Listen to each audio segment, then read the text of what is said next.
옛성 모롱이 버드나무 까치 두무리 위에 푸르댕댕한 하늘이 얕게 드리웠다. 토끼 우리에서는 하얀 양토끼가 고슴도치 모양으로 까칠하게 웅크리고 있다. 능금나무 가지를 간들간들 흔들면서 벌판을 불어오는 바닷바람이 채 녹지 않은 눈 속에 덮인 종묘장 보리밭에 휩쓸려 돼지우리에 모질게 부딪힌다. 우리 밖 내 귀에 말뚝 안에 얼거매인 암퇴지는 바람을 맞으면서 유난히 소리를 친다. 말뚝을 싸고 도는 종묘장 종도는 시뻘건 입에 거품을 품으면서 말뚝이 뒤로 돌아 그 위에 덥석 앞다리를 걸었다.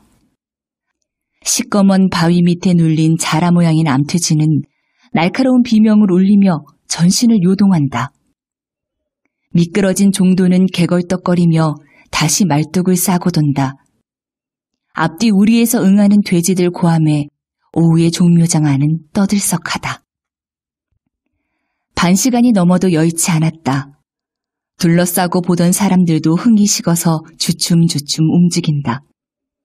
여러 번째 말뚝 위에 덮쳤을 때에 육중한 힘에 말뚝이 와싹 무질어지면서 그 바람에 밑에 깔렸던 돼지는 말뚝의 테두리가 벗어지자 뛰어나갔다. 하이, 어려서 안 되겠군. 종묘장 기수가 껄껄 웃는다.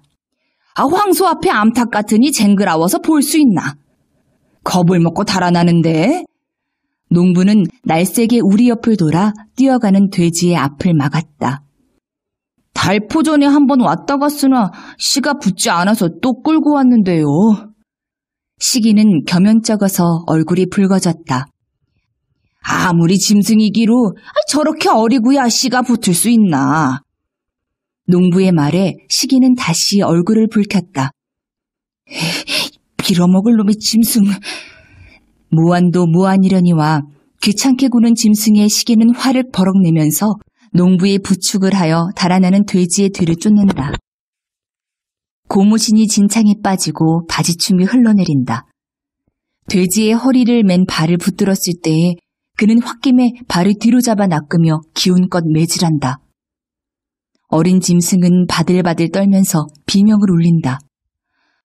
농가 1년의 생명선, 좀 있으면 나올 제1기분 세금과 첫 여름 감자가 나올 때까지의 가족 양식의 예산 부담을 맡은 이 어린 짐승에 대한 측은한 뉘우침이 나중에는 피렁코 나련마는 종묘장 사람들 숲에서의 무안을 못 이겨 시기에 흔드는 매는 자연 가련한 짐승 위에 잦게 내렸다. 그만 갖다 매시오. 말뚝을 고쳐 든든히 받고 난 농부는 시기에게 손짓한다. 겁과 불안에 떨며 허둥거리는 짐승을 이번에는 한결 더 든든히 말뚝 안에 우겨넣고 나뭇대를 가로질러 배까지 떠받쳐 올려 꼼짝 요동하지 못하게 탐탁하게 얽어매었다. 털 몸을 근실근실 부딪히며 그의 곁을 궁식궁식 감도는 종도는 미처 시기의 손이 떨어지기도 전에 화차와도 같이 말뚝 위를 엄습한다. 시뻘건 입이 욕심에 목매어서 풀무같이 요란히 울린다. 깔린 암퇴지는 목이 찢어져라 날카롭게 고함친다. 둘러선 좌중은 일제히 웃음소리를 멈추고 일시 농담조차 잊은 듯하다. 문득 분위의 자태가 눈앞에 떠오른다. 시기는 말뚝에서 시선을 돌려 딴전을 보았다. 분이 고것, 지금 넌 어디가 있는구? 제2기분은 새로 1기분 세금조차 밀려오는 농가의 형편에 돼지보다 나은 부업이 없었다. 한 마리를 1년 동안 충실히 기르면 세금도 세금이려니와 잔돈푼의 가용돈은 훌륭히 우러나왔다. 이 돼지의 공용을 잘 아는 시기다. 푼푼히 모은 돈으로 마을 사람들의 본을 받아 종묘장에서 갓난 양돼지 한 자웅을 사온 것이 지난 여름이었다. 기름이 자르르 흐르는 새까만 자웅을 시기는 사람보다도 더 귀히 여겨 갓 사왔던 무렵에는 우리에 넣기가 아까워 그의 방 한구석에 짚을 펴고 그 위에 재우기까지 하던 것이 저지 그리워서인지 한 달도 못 돼서 수놈이 죽었다. 나머지의 암놈을 시기는 애지중지하여 단 한 벌에 그의 밥그릇에 물을 받아 먹이기까지 하였다.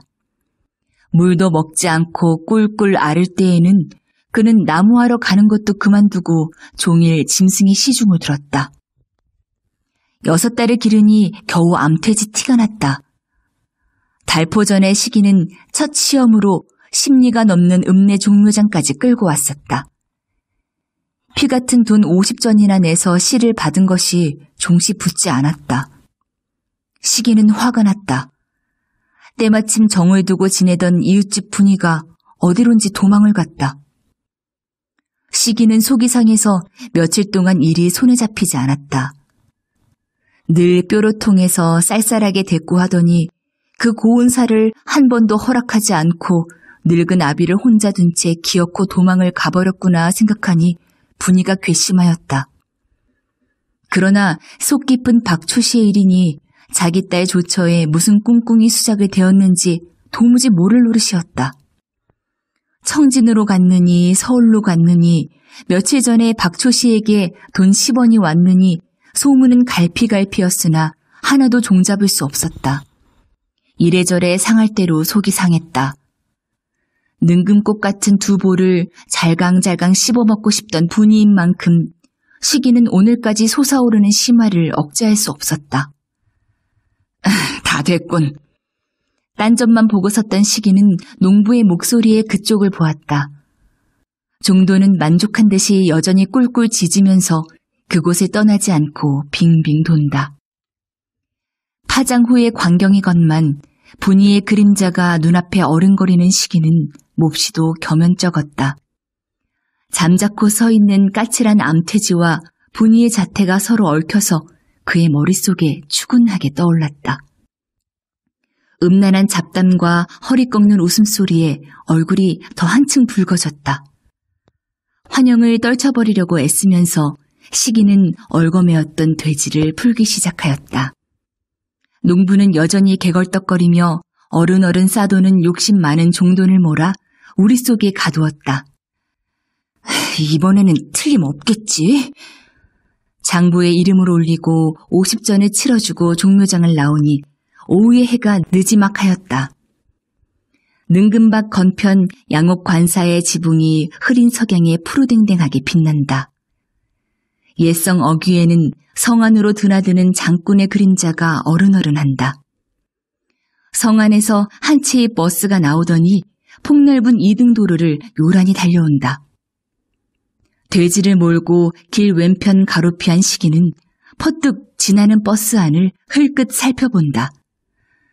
분위를 잃은 후로부터는 그는 달아나는 버스 안까지 조심스럽게 살피게 되었다. 일전에 나남에서 버스 차장 시험이 있었다더니 그런 데로나 뽑혀 들어가지 않았을까. 분이의 간 길을 이렇게도 상상하여 보았기 때문이다. 장이나 한 바퀴 돌아올까? 북문어기 성 밑 돌틈에 돼지를 매놓고 시기는 성을 들어가 남문거리로 향하였다. 분이가 없는 이제 장군의 눈을 피하여 으슥한 가게 앞에 가서 겸연쩍은 태도로 매화분을 살 필요도 없어진 시기는 석유 한 병과 마른 명태 몇 마리를 사들고 장판을 오르락 내리락 하였다. 한동리 사람의 그림자도 눈에 띄지 않기에 그는 곧게 성 밖으로 나와 마을로 향하였다. 어기적거리며 돼지의 걸음이 올 때만큼 재지 못하였다. 그러나 이제 매질할 용기는 없었다. 철로를 끼고 올라가 정거장 앞을 지나 오촌포 한 길에 나서니 장보고 돌아가는 사람의 그림자가 드문드문 보인다. 산 모롱이가 바닷바람을 막아 아늑한 저녁빛이 한길 위를 덮었다. 먼 산 위에는 전기의 고가선이 솟고 산 밑을 물줄기가 돌아내렸다. 온천 가는 넓은 도로가 철로와 나란히 누워서 남쪽으로 줄기차게 뻗쳤다. 저물어가는 강산 속에 아득하게 뻗친 이 두 줄의 길이 새삼스럽게 시기의 마음을 끌었다. 걸어가는 그의 등 뒤에서는 산 모롱이를 돌아오는 기차 소리가 아련히 들린다. 벼랑간 시기에게는 이상한 생각이 들었다. 이 길로 아무 데로나 달아날까? 장에 가서 돼지를 팔면 노자가 되겠지. 차 타고 노자 잘하는 곳까지 달아나면 그곳에 곧 분이가 있지 않을까. 어디서 들었는지 공장에 들어가기가 분이의 소원이더니 그곳에서 여직공 노릇하는 분이와 만나 나도 노동자가 되어 같이 살면 오죽 재미있을까. 공장에서 버는 돈을 달마다 고향에 붙이면 아버지도 더 고생하실 것 없겠지. 돼지를 방에서 기르지 않아도 좋고 세금 못 냈다고 면소 서기들한테 밥솥을 뺏길 염려도 없을 터이지. 농사같이 초라한 업이 세상에 또 있을지. 아무리 부지런히 일해도 못 살기는 일반이니 분이 있는 곳이 어디인가. 돼지를 팔면 얼마나 받을까. 암돼지, 양돼지. 하! 날카로운 소리에 번쩍 정신이 깨었다. 찬바람이 휙 앞을 스치고 불시에 일신이 딴 세상에 뜬 것 같았다.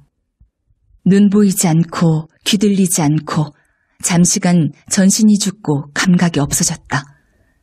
캄캄하던 눈앞이 차차 밝아지며 거물거물 움직이는 것이 보이고 귀가 뚫리며 요란한 음향이 전신을 쓸어 없앨 듯이 우렁차게 들렸다.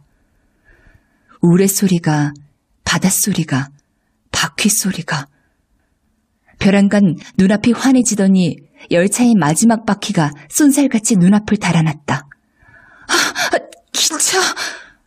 다 지나간 이제 시기는 정신이 아찔하며 몸이 부르르 떨린다. 진땀이 나는 대신 소름이 쭉 돋는다. 전신이 불시에 빈 듯이 거뿐하다. 글자대로 전신은 비었다. 한쪽 팔에 들었던 석유병도 명태마리도 간 곳이 없고 바른 손으로 이끌던 돼지도 종적이 없다. 돼지! 돼지가 뭐하고 미친놈이지! 어디라고 후미키리를 막 건너! 따귀를 철썩 맞고 바라보니 철로 망보는 사람이 성난 얼굴로 그를 노리고 섰다. 돼지는 어찌 됐단 말이오? 어젯밤 꿈 잘 꿨지? 네 몸 안 치인 것이 다행이다. 아니, 그럼 돼지가 치였단 말이오? 다음부턴 차에 주의해. 독하게 쏘아붙이면서 철로 망꾸는 시기의 팔을 잡아 낚아 호미끼리 밖으로 끌어냈다. 돼지가 치였다니. 2번이나 종묘장에 가서 씨받은 내 돼지, 암돼지, 양돼지. 엉겁결에 외치면서 훑어보았으나 피 한 방울 찾아볼 수 없다. 흔적조차 없다니. 기차가 달랑 들고 간 것 같아서 아득한 철로 위를 바라보았으나 기차는 벌써 그림자조차 없다. 한 방에서 잠재우고 한 그릇에 물 먹여서 기른 돼지, 불쌍한 돼지. 정신이 아찔하고 일신이 허전하여서 시기는 금시 그 자리에 푹 쓰러질 것도 같았다.